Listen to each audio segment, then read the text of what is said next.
Olá, meu nome é Priscila Nopan, sou professora de História e Ciências Políticas, gestora pública e presidente do Instituto Nopan de Educação Política. Bom, a pauta do vídeo de hoje é sobre como funcionam os poderes dentro do Brasil. Como é que está dividido, quem manda em quê, como é que funciona.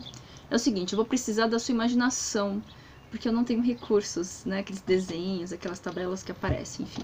Então eu vou aqui, né, falando só. Enfim, então vamos lá.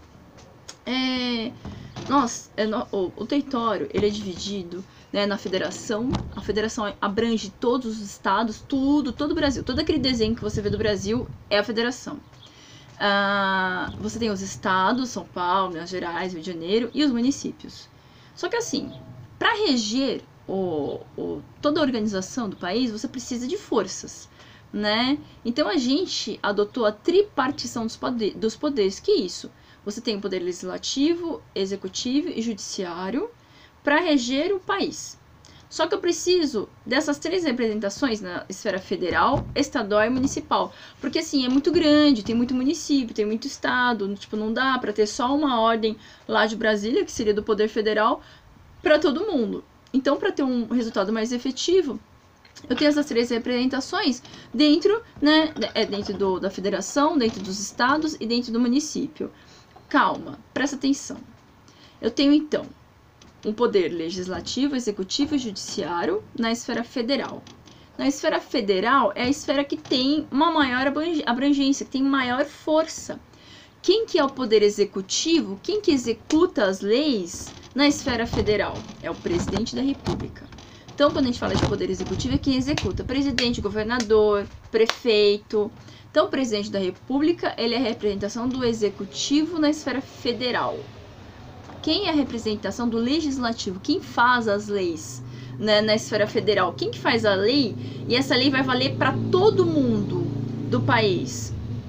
É o Congresso Nacional. E o Congresso Nacional, ele se divide em Câmara dos Deputados, com 513 deputados e 81 senadores. Tudo bem? Tá. E quem que é a representação do judiciário na esfera federal?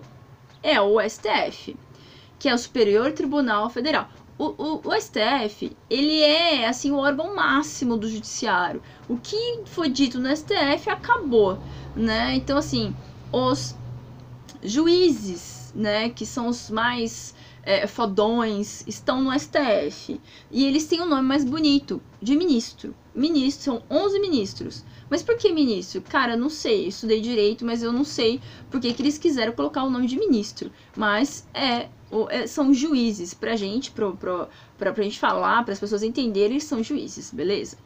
Então, são 11 ministros que, né, têm o poder, né, de veto, enfim. Então, eles mandam na esfera federal. Tá.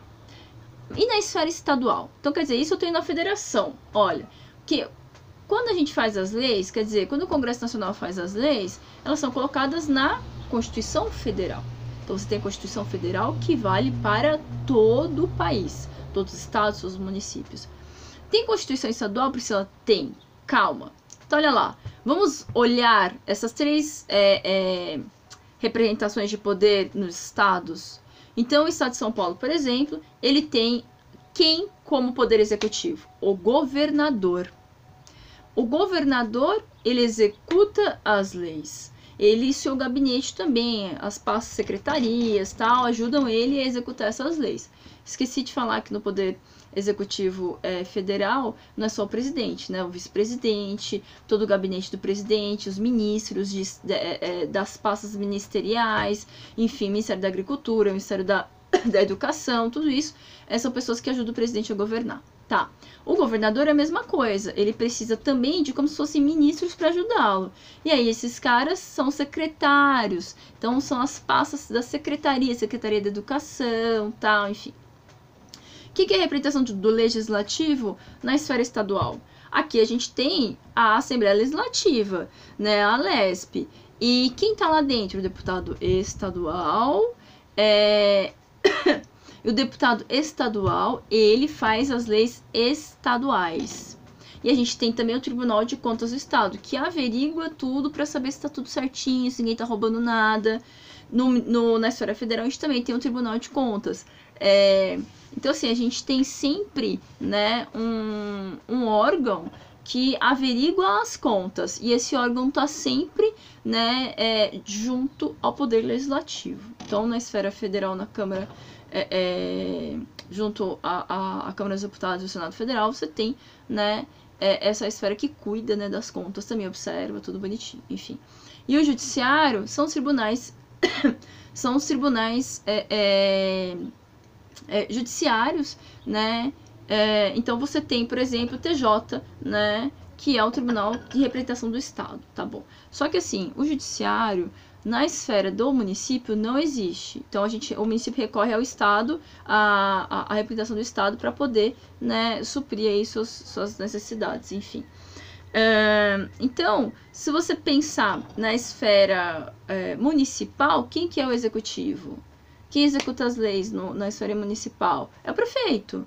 Quem faz a lei orgânica? Porque não é exatamente uma constituição municipal, é uma lei orgânica. Quem faz a lei orgânica? Quem compõe a lei orgânica? Quem que vai lá no plenário e vai falar, tá errado, tá certo, isso precisa ser emendado, coisa parecida? É o vereador. Mas Priscila, eu quero perguntar, por que você tem se você tem a Constituição Federal, por que você precisa que dentro do Estado você tenha uma Constituição Estadual e dentro do município tem uma lei orgânica? Gente, porque concorda comigo? A Constituição Federal não consegue abarcar todos os problemas e tudo. Então, assim, a Constituição Estadual, por exemplo, ela nunca pode bater de frente, não pode ir de contra a Constituição Federal, ela é um complemento. Então, você vai ter, por exemplo, necessidades que existem em São Paulo que não tem na Bahia, e outras necessidades que tem na Bahia que não tem em São Paulo. Então, a Constituição do Estado, ela vai ser um complemento da Constituição Federal, assim como a Constituição a Lei Orgânica do município.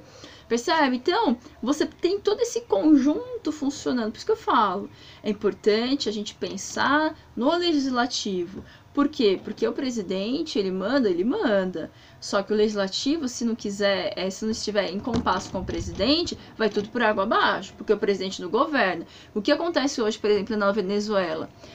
Quando você tinha o governo do Hugo Chávez, você tinha a assembleia deles, porque ele dissolveu o sistema bicameral, que era Senado e Câmara dos Deputados, e ele fez um sistema só. Era uma assembleia zona. Essa assembleia zona, ela tinha maioria do partido do Chávez. Então ele conseguia governar tranquilamente porque o que ele falava era aprovado. Só que quando ele morre, tem novas eleições e o Maduro assume, que o Maduro era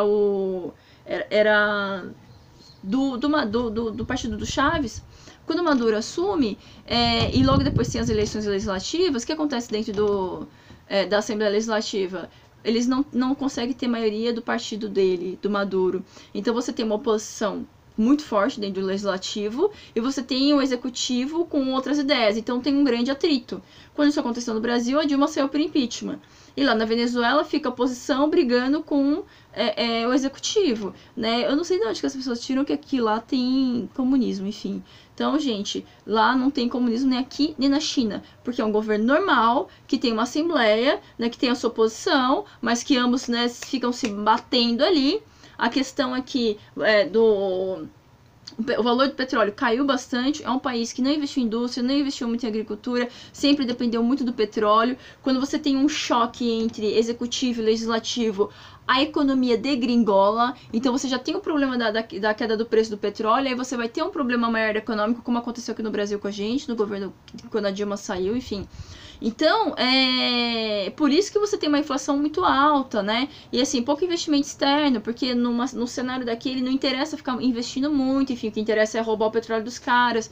Mas então você tem lá dentro essa briga muito forte entre o partido e os opositores, e os opositores conseguem fazer uma oposição muito forte, então ele não consegue aprovar quase nada, né? Então, e o país vai degringolando economicamente, né? A inflação dispara, a população passa fome e a galera foge de lá, né? Porque a violência também aumenta, então assim, a situação começa a ficar precária. Eu vou fazer um vídeo só sobre isso. Enfim, então percebe como é importante você ter legislativo conversando com o executivo, né? Então toda vez que você vai votar, é importante você votar, ter um voto coerente. Então eu vou votar no presidente, né, que tenha deputados que são a favor desse presidente, né, e que tenha deputado estadual que também conversa com esses caras da esfera federal, e o meu prefeito, o meu vereador também, né, tem que ser partidário das ideias para que tudo funcione, para que todo esse conjunto funcione. Bom, eu espero que eu tenha ajudado em alguma coisa. Qualquer dúvida, por favor, mande e-mail. Muito obrigada!